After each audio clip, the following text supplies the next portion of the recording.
Canal 2, os desafios da conformidade no compartilhamento de dados pessoais entre a rede pública e a privada. Vamos então convidar aqui os nossos participantes do painel 1 e do painel 2, já estão acomodados. Então, painel 1, por gentileza, a mediadora ao centro, na poltrona branca.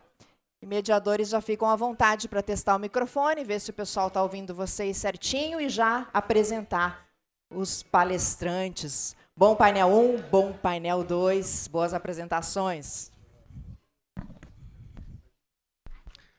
Bom, boa tarde, gente.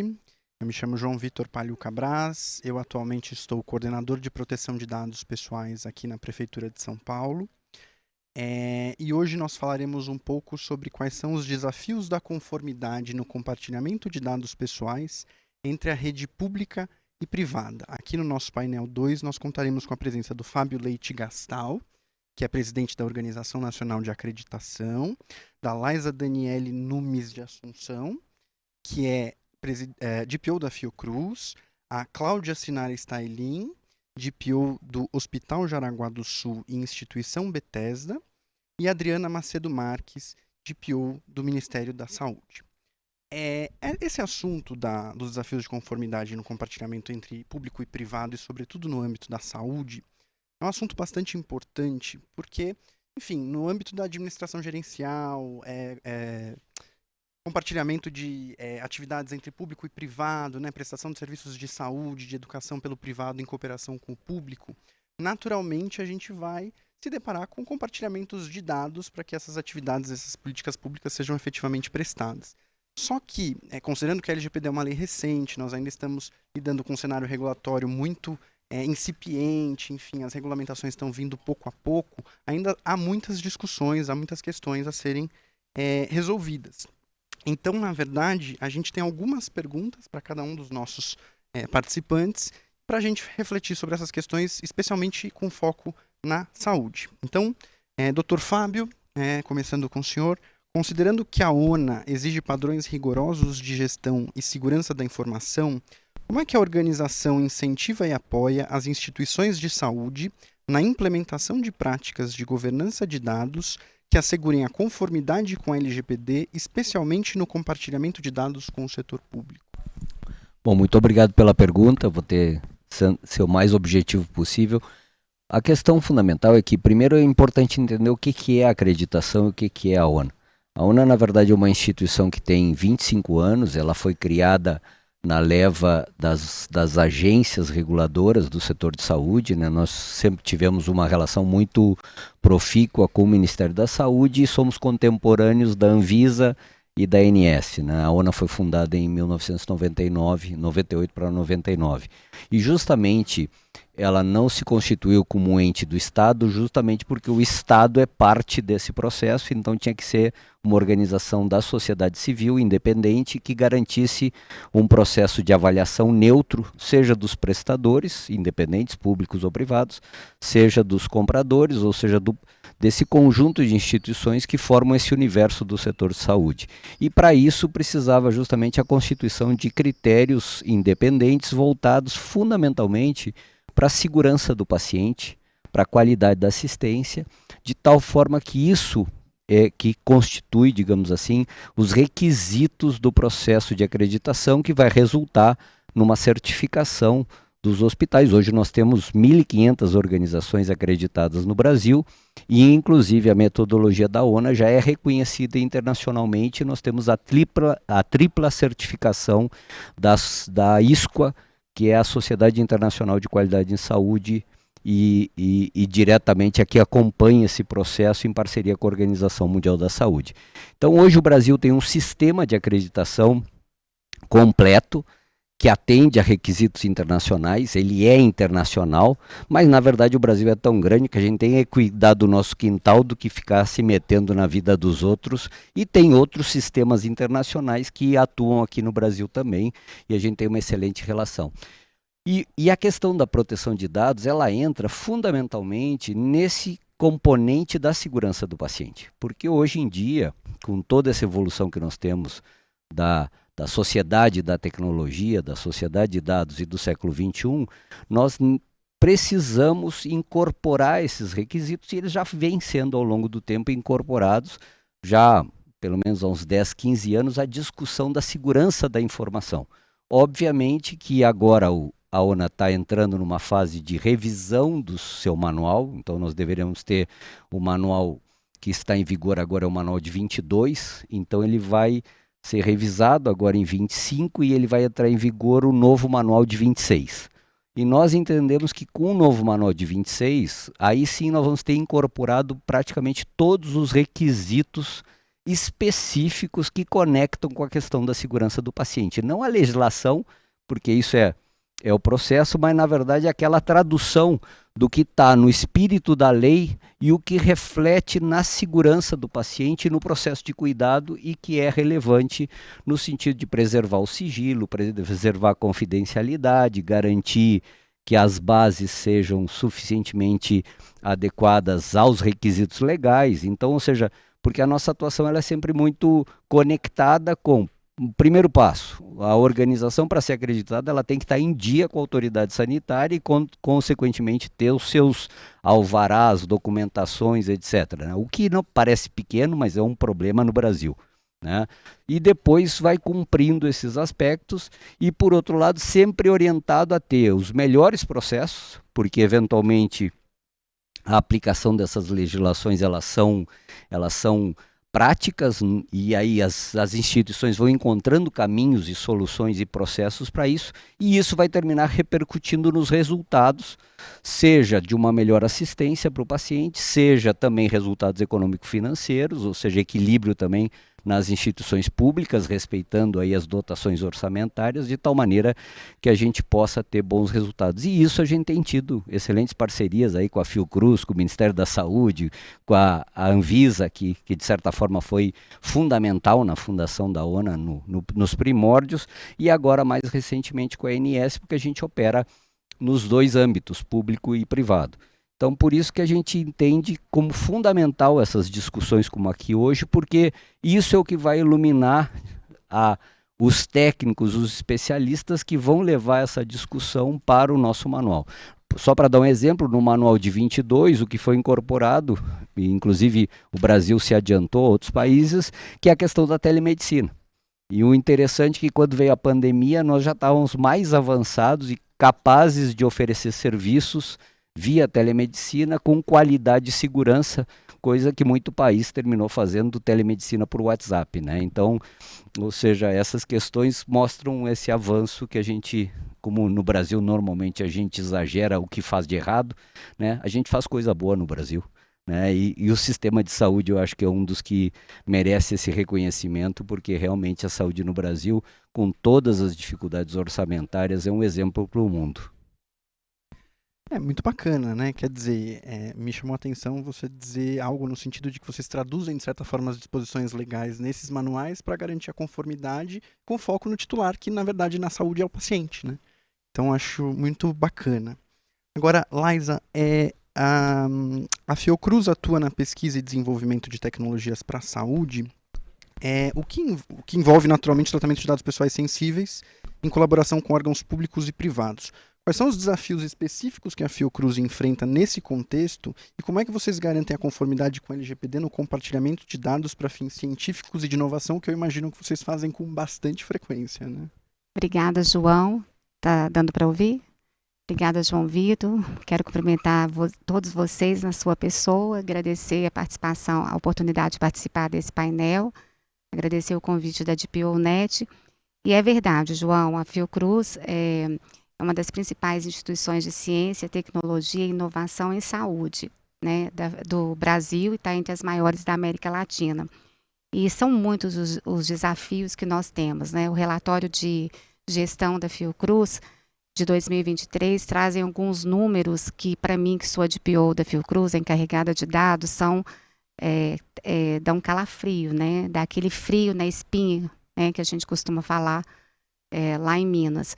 E os números são absurdos. Nós tivemos, em números arredondados, 300 mil consultas em toda a Fiocruz, no Brasil todo, nos 11 estados. E dentre essas consultas estão os atendimentos presenciais, estão os atendimentos domiciliares, internações. e alguns movimentos da saúde digital. Então, a gente já tem esses números, 135 mil alunos, né, presencial e EAD, e aí mestrado, doutorado, especialização, extensão e até uma creche. A escola de segundo grau, nós temos um colégio técnico dentro da Fiocruz, no campus do Rio, e uma creche que é maravilhosa. Então, eu estou fazendo dois recortes de pesquisa, assistência e ensino, porque a inovação e o desenvolvimento tecnológico está muito voltado na área da saúde, muito voltado nesses fundamentos dentro da Fiocruz. Então, os desafios são muito grandes e eu costumo fazer uma analogia muito pedagógica também, comparando o nosso processo de adequação da Fiocruz à LGPD a uma viagem de carro, saindo de Belo Horizonte para Salvador, pela BR-381. É uma estrada muito sinuosa, os mineiros que estão aqui, eu não sei se tem, é uma estrada com muitas curvas, uma paisagem bonita, tem muitas montanhas, mas são muitas curvas, pista simples, não é duplicada, a maior parte dela, muitos buracos, e a gente concorre o tempo todo com caminhão de transportadora, de minério, muita mineração. Em alguns trechos da estrada você tem transporte de carro de boi, carroça, você vê cada coisa assim muito interessante. E a viagem é lenta. Então você faz uma viagem, você consegue chegar no seu destino, você vai conseguir chegar no seu destino, mas é uma viagem que vai ser lenta. Se a gente pegasse a 381 saindo de Belo Horizonte com sentido a São Paulo, a viagem é bem melhor, porque a pista é duplicada todinha, né? E a gente chegaria aqui com muito menos problema. Mas eu gosto dessa analogia para Salvador, porque a gente vai entender quais são os percalços que nós temos nesse caminho. E aí, João, eu fiz um destaque aqui, porque para falar de transferências de dados entre instituição pública e privada, que é a nossa realidade, né, como instituição pública, e nós fazemos isso muito com acordos de cooperação, com contratos de prestação de serviço e etc., a gente tem alguns desafios específicos. O primeiro desafio que eu quero destacar aqui é regulamentação, e a gente ouviu hoje de manhã do Arthur Sabá. Ele trouxe todos os desafios da NPD, destacou a Agenda Regulatória 23, que foi publicada no final do ano passado, trouxe aqueles 13 itens que estão lá para serem regulamentados pela NPD, e eu vou fazer o destaque de 2 dos itens que ele trouxe, que se trata de dados sensíveis, que são os dados biométricos, e o próprio compartilhamento de dados pessoais, privados e públicos. E aí, quando a gente pega a agenda regulatória da NPD, esses 2 itens estão na fase 1 da agenda. Então, é para agora. Só que esses 2 itens fazem parte da agenda regulatória do biênio 2023 e 2024. Então, a gente tem uma esperança que esse regulamento de fato saia, porque ele disse isso aqui hoje de manhã, me trouxe até um certo alívio, e eu não vou deixar vocês ansiosos agora, porque de fato isso vai acontecer. Mas o que acontece é que a gente tem alguns vazios orientativos, não vou dizer normativo, mas orientativos. Então, a despeito dessas ocorrências, ainda assim, nós temos de fato a existência a necessidade de compartilhar dados com todas essas instituições. Então, eu faria esse destaque a essa questão normativa, é uma questão muito importante, e para a gente que trabalha com dados de saúde, dados do SUS, isso faz muita diferença para a gente.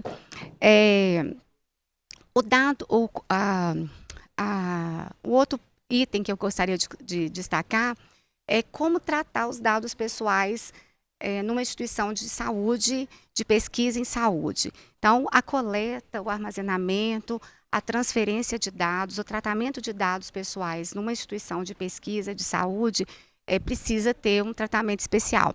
Eu participei do painel do lado de lá, na parte da manhã, e um dos painelistas, vai me fugir o nome dele, mas ele trouxe para a gente pensar algumas questões normativas éticas. E aí eu quero fazer um destaque aqui, especialmente porque eu estou falando muito para a área de saúde, e eu vi que tem muita gente da área do ensino também, e eu acredito que da pesquisa. Nós tivemos o ano passado a publicação da lei que regulamentou a pesquisa ética com seres humanos. A Ana Lusa, especialista, né, doutora nessa área, professora aqui da USP, ela tem um gabarito, vou fazer uma parte aqui na especialidade dela, mas a lei regulamentou essa questão ética que já funcionava desde 96 aqui no Brasil. E aí, assim, eu participei disso muito de perto na Fiocruz, porque eu participei do primeiro comitê de ética da Fiocruz de Minas. Então, eu acompanhei essa evolução. Então, desde 96, desde 1998, a Fiocruz tem trabalhado com os comitês de ética em pesquisa, e a despeito de não haver uma lei, essa estrutura do CEP-CONEP, do Conselho Nacional de Saúde, sempre funcionou muito bem, regulamentado pelas resoluções do Conselho Nacional de Saúde. Mas é claro que a lei agora chegou, mas ela tem uma série de questões que precisam ser debatidas, dentre elas a regulamentação da lei, que é uma questão que a gente tem tido a oportunidade de acompanhar vários autores escrevendo, falando sobre o assunto. A Ana Luz é uma que tem trazido algumas considerações importantes, e isso na prática tem impactos para a gente na hora de fazer compartilhamento de dados. Você já está me apressando, né? E aí, mas eu tinha que falar sobre a questão dos CEPs e falar da qualidade dos dados, e o CEP, o sistema CEP-CONEP, qualificou os dados de saúde, os dados sensíveis dos nossos participantes. Então, isso é uma coisa importante, porque antes da LGPD, a gente já trabalhava, os comitês de ética já traziam a importância de que os dados de pesquisa, os dados da saúde, fossem tratados de uma forma mais ética. Então, quando a gente discute muito o termo de consentimento, que foi uma discussão bem trazida de manhã, no painel de lá, a gente teve duas discussões importantíssimas. Esse termo de consentimento livre e esclarecido tem sido discutido na área de ciências da saúde, na área das ciências médicas também, por causa da implicação ética da pesquisa. E eu vou só rapidamente falar, então, como funciona essa questão do compartilhamento de dados a despeito dos vazios normativos, dos vazios regulatórios que a gente sabe que vai acontecer em algum momento, tanto da Lei de Ética em Pesquisa, quanto da ANPD, que nos importa muito, nos interessa muito. Não havendo regulamentação, não havendo uma orientação, a gente tem que fazer. E aí a gente tem que buscar esse subsídio paralelo, que vai fundamentar, que na verdade é o nosso pilar, principalmente a questão ética. E eu quero compartilhar com vocês, na verdade, para finalizar, João, de verdade, a minha primeira experiência de compartilhamento de dados como DPO da Fiocruz. Vou contar um segredo, fica por aqui. Vou fazer 30 anos de Fiocruz, então eu já fiz inúmeros contratos, né, na Fiocruz. E tinha poucos dias que eu tinha sido nomeada encarregada de dados da Fiocruz pela então presidente da Fiocruz, hoje ministra Nízia Trindade, né? E ainda estava começando a entender o que estava acontecendo, e chegou um contrato da União Europeia, um contrato de uma universidade, da Universidade de Oxford, com um consórcio internacional capitaneado pela OMS, e era compartilhamento de dados de uma coorte muito importante de Covid, de uma localidade no Brasil que tinha tido um impacto muito grande de Covid. Então, todos os países precisavam daqueles dados, inclusive para fazer alguns estudos. Gente, vocês não acreditam, mas foi uma escola. Porque o que um advogado faria quando fosse demandado, chegasse essa demanda? Leria o contrato, né? Eu não li, não. Eu chamei o grupo de pesquisa e pedi que a gente pedi todos os dados do Comitê de Ética em Pesquisa, toda a aprovação do CEP, o projeto original do CEP. A gente foi ler dado por dado que foi solicitado no projeto de pesquisa. Fizemos um inventário de dados. Quem é da administração pública que sabe como a gente faz inventário de dados se a gente ainda não tem um sistema de gestão aplicado, a gente faz uma tabela de Excel com não sei quantas mil abas, a gente sentava, foram inúmeras reuniões para a gente preencher todos os itens daquela planilha, inclusive a hipótese legal de transferência dos dados, que a gente não se valia apenas do consentimento, mas o consentimento estava lá, não para transferência internacional, mas a gente tinha que buscar aquilo ali.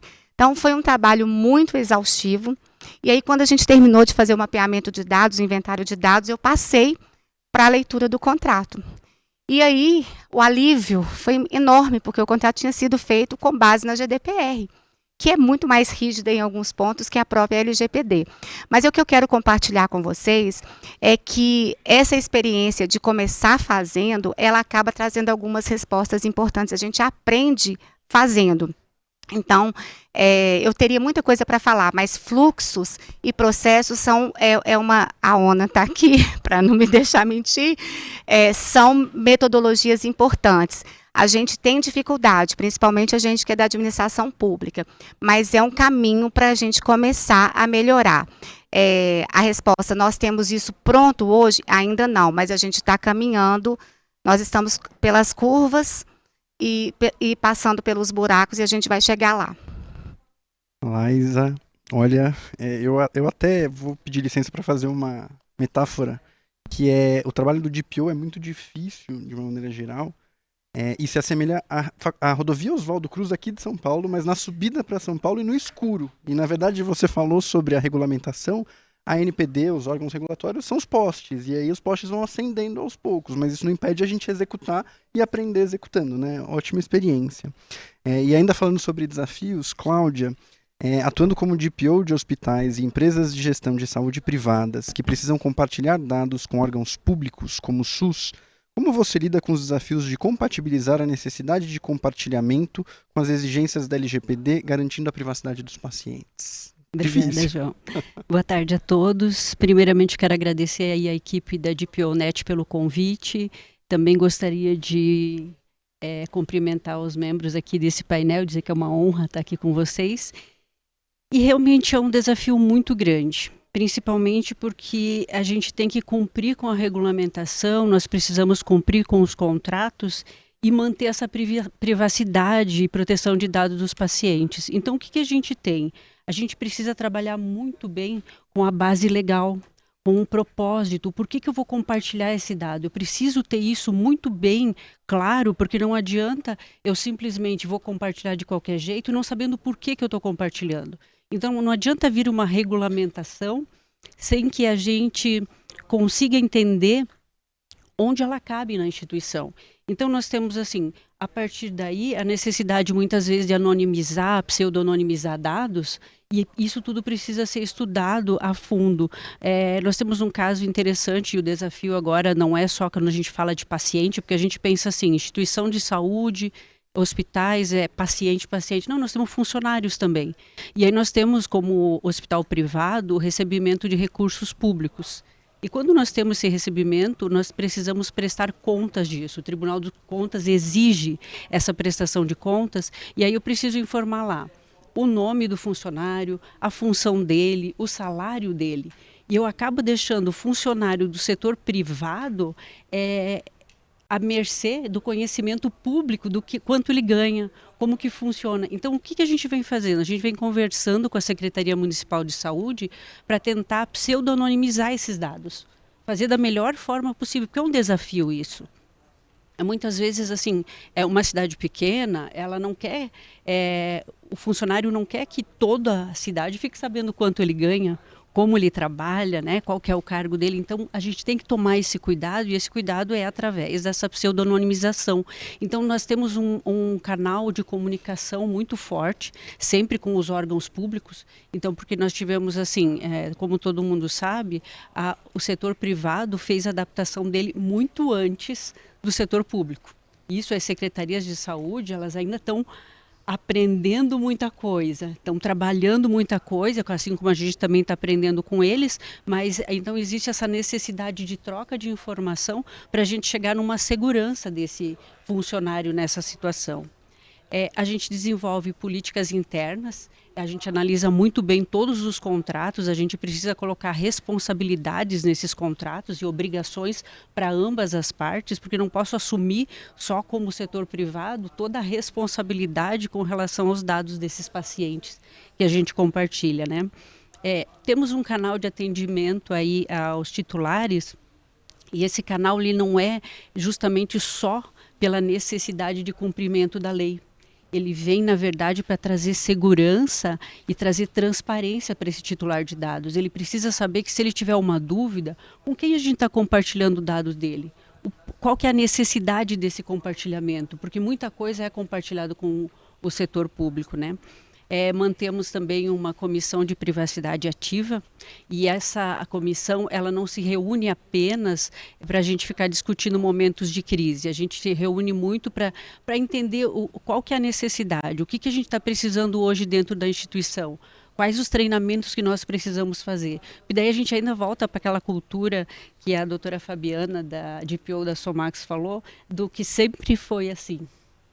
Eu sempre fui assim, é engraçado, porque as pessoas, quanto mais antigas na casa, mais elas têm essa cultura. Eu sempre fiz assim, sempre deu certo. Então elas têm um autoconhecimento técnico, mas ao mesmo tempo eles têm uma resistência muito grande à mudança de cultura.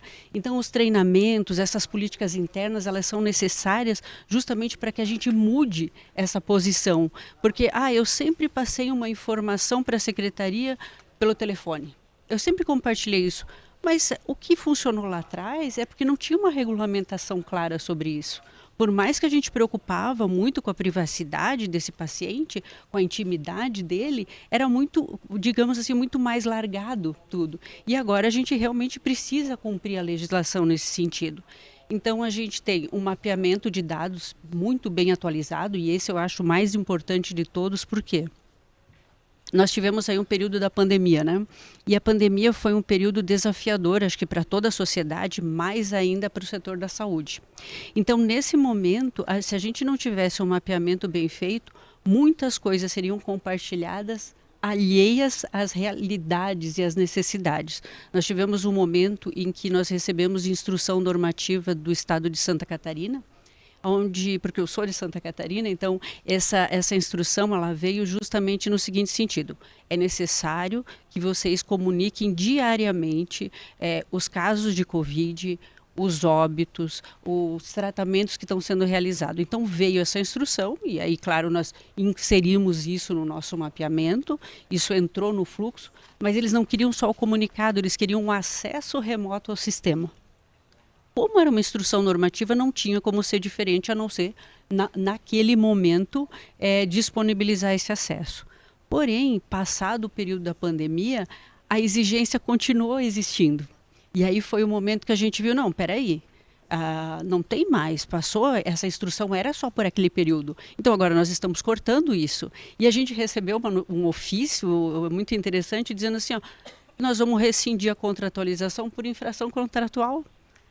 Então, assim, a gente tem que resgatar situações lá dentro do mapeamento para mostrar, não, peraí, aquela instrução tinha um período final. E aí a gente conseguiu voltar com que essas notificações fossem realmente relacionadas somente através dos canais do SUS mesmo. Então, assim, o desafio que a gente tem como DPO na área da saúde, no compartilhamento desses dados, ele transcende muito a questão legal, entende? A gente vai muito além disso, a gente tem que pensar muito na proteção desse paciente, na proteção de dados dele, a gente tem que imaginar que a intimidade dele, a privacidade dele, porque os dados são todos sensíveis. Então, a gente precisa olhar isso, e essa é a grande missão.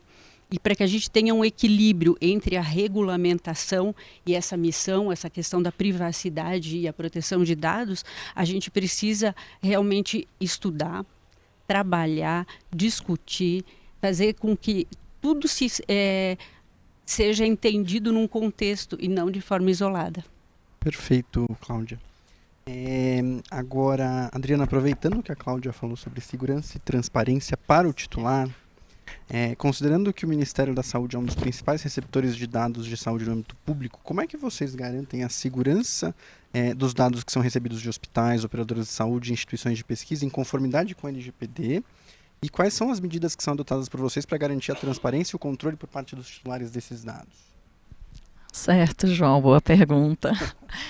Bom, boa tarde a todos e todas. Gostaria de agradecer primeiramente a DPONet aqui pelo convite, cumprimentar meus colegas de mesa, João, Laisa, né, que já é parceira aí de muitas iniciativas, né, Laisa, Cláudia e Fábio. Bom, de fato, João, nós somos um dos maiores receptores de dados em saúde, não só no âmbito público, eu ouso dizer até do setor privado, quiçá do país e quiçá do mundo.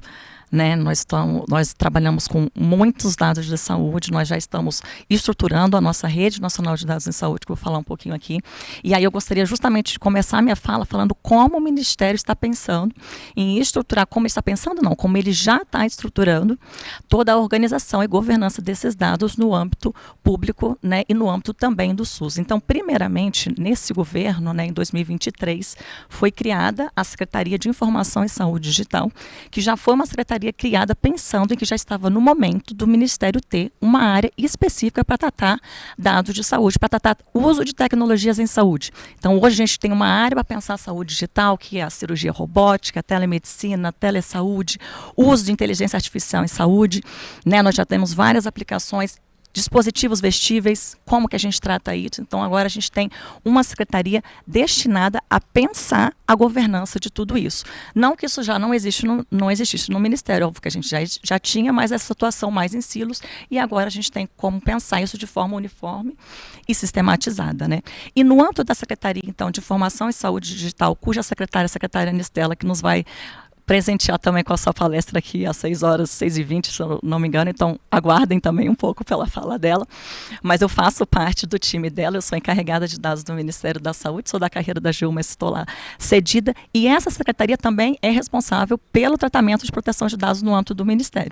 Então ela tem essa competência, por isso que eu estou lá, né? E no âmbito dessa secretaria foi instituída agora em 2024, né, no seu segundo ano então de atuação, o programa SUS Digital, que é o programa destinado à transformação digital do SUS. E dentro desse programa de transformação digital, a gente tem eixos específicos para tratar a segurança da informação e proteção de dados, inclusive em termos de sensibilização e capacitação, porque a gente sabe que os profissionais de saúde, também os pacientes, eles têm que ter o letramento digital necessário para o uso dessas tecnologias. Então, dentro do programa SUS Digital, que agora ele já está na sua terceira etapa, tá? Nós tivemos duas etapas, umas etapas de planejamento, em que a gente fez um diagnóstico da rede de atenção, depois a gente mediu um índice nacional, criou, né, um índice nacional de maturidade em saúde digital. Então, os estados e municípios responderam esse questionário.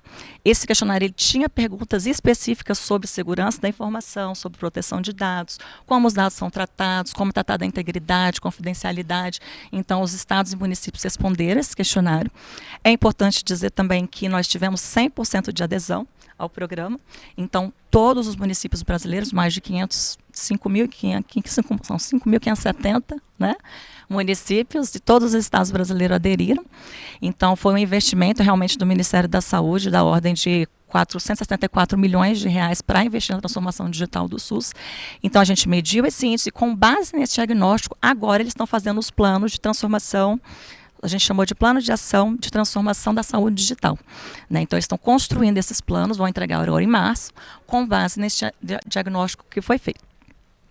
E aí, dentro também do programa SUS Digital, e como a gente está num painel de compartilhamento, eu não podia deixar de dizer da Rede Nacional de Dados em Saúde, que é a premissa também desse programa, né, uma grande rede que congrega a nossa plataforma de interoperabilidade, que congrega ali os dados de saúde, não só do SUS, mas de laboratórios privados, da rede privada, né, saúde suplementar. Então, é uma rede, então, que a gente respeita ali a continuidade do cuidado, né? A gente tem esse objetivo de fazer a continuidade do cuidado respeitando a jornada do paciente. Por quê? Porque o paciente hoje, ele toma uma vacina no SUS, quando a vacina, né, é gratuita, né? Está na categoria dele, na idade, ele vai lá e toma. Se não tem no SUS, ele toma na rede privada. Ele faz um exame pelo plano de saúde, ele paga um médico particular, né, eventualmente para fazer uma consulta ou uma doença mais grave, quer um médico aqui mais especializado, e é atendido de emergência numa UPA. Então, como que o médico vê toda essa jornada desse paciente, já que ele é atendido em diversas redes. Então, com a RNDS, que é essa Rede Nacional de Dados de Saúde, agora a gente consegue ter em um único local todos esses dados do paciente, os registros eletrônicos ali, os prontuários dele unificados, inclusive da rede privada. A gente já tem 1,4 trilhões de registros de saúde ali dentro, então é muita coisa. Temos, por exemplo, mais de 700 laboratórios enviando exames de Covid, então é uma rede realmente muito robusta e que só tem a crescer. E aí o grande desafio é como que a gente protege, né, a privacidade dos pacientes ali dentro e a segurança. Então, a gente tem dentro dessa rede um modelo computacional que foi adotado, que é um modelo internacional, que é o FHIR, né? A gente também tem o modelo informacional, que tem ali essa carga semântica dos dados, quais são os dados que podem entrar, como que eles vão ser dominados. Então, todo esse modelo computacional e informacional, eles fazem com que os dados sejam reunidos, né, de uma forma ali mais unificada. Óbvio que a gente tem, né, também segurança de nuvem, a gente respeita a soberania digital, tudo está sendo hospedado no Brasil, né? E além dessa iniciativa, né, além da RNDS, a gente também tem outras iniciativas, como, por exemplo, a gente faz parte do Conselho Nacional de Proteção de Dados. Né, a gente foi toda uma articulação pessoal até da secretária Anistela para que o Ministério pudesse entrar, porque a gente teve que tirar um ministério, né? A gente teve que tirar alguém para entrar. O Ministério da Saúde não fazia parte. Para quem não sabe, o Conselho, ele é um órgão consultivo da NPD, então a gente vai ajudar ali na questão da agenda regulatória. A gente ajudou a construir a parte, né, dos dados de saúde para entrar, fazer esse movimento, e agora vamos ter também essa tarefa de ajudá-los na regulamentação. Né? A gente também, na questão de transparência, o próprio programa SUS Digital, ele tem o Meu SUS Digital, que é o aplicativo AntiConnect SUS. Lá você consegue ter suas vacinas, lá você consegue avaliar um atendimento que foi feito numa unidade do SUS, por exemplo. Então, tem um controle social ali também. A gente tem um diálogo muito grande e constante também com os demais atores do ecossistema de saúde digital, né? Liza sabe que, inclusive, ela faz parte. Nós temos um comitê gestor em saúde digital e dentro dele um subcomitê de LGPD. Então, a gente se reúne de 15 em 15 dias e aí ele é composto da Anvisa, ANS, da Fiocruz, CONAS e CONASEMS, que são os integrantes, né, da gestão tripartite do SUS. De 15 em 15 dias a gente está conversando sobre LGPD na saúde. Fizemos 2 jornadas de proteção de dados pessoais no SUS, vocês podem ver pelo canal do DataSUS, está livre no YouTube. Então, assim, são várias iniciativas que a gente tem para ter essa conversa mais ampla, para ter transparência e para ter também, né, o que é mais importante, esse uso crítico, ético, seguro e responsável de tecnologia em saúde. Então, agradeço a oportunidade e fico aqui disponível para mais questões. Adriana, muito bom ouvir como que as coisas estão sendo conduzidas no Ministério da Saúde. E aí, antes de agradecê-los, né, pela presença, acho que vale a pena dizer que a gente tem uma série de desafios aí em frente em termos de compartilhamento, garantir a interoperabilidade de sistemas, enfim, uma série de coisas. E acho que assim, a metáfora que a Liza trouxe é uma metáfora muito válida, né? Todos nós aqui mostramos desafios e quanto o titular está centralizado nesse processo de análise do compartilhamento de dados. Então, assim, são muitos os desafios, a gente conta com o apoio regulatório, NPD, né, legislação posterior, etc. Então, tem muito ainda o que se fazer, mas a gente não pode ficar parado, a gente tem que trabalhar a adequação, os DPOs têm os desafios de seguirem adiante, procurarem adequação, protegerem os direitos dos titulares, enfim, nosso trabalho não para e não vai parar. E tudo indica que a gente vai conduzir a sociedade sempre para um lugar melhor, que é o da proteção e garantia da privacidade de todos nós. Então, queria agradecer a presença de todos aqui, né? Acho que foram discussões, comentários muito pertinentes, e acho que a gente agradece o público também. Muito obrigado.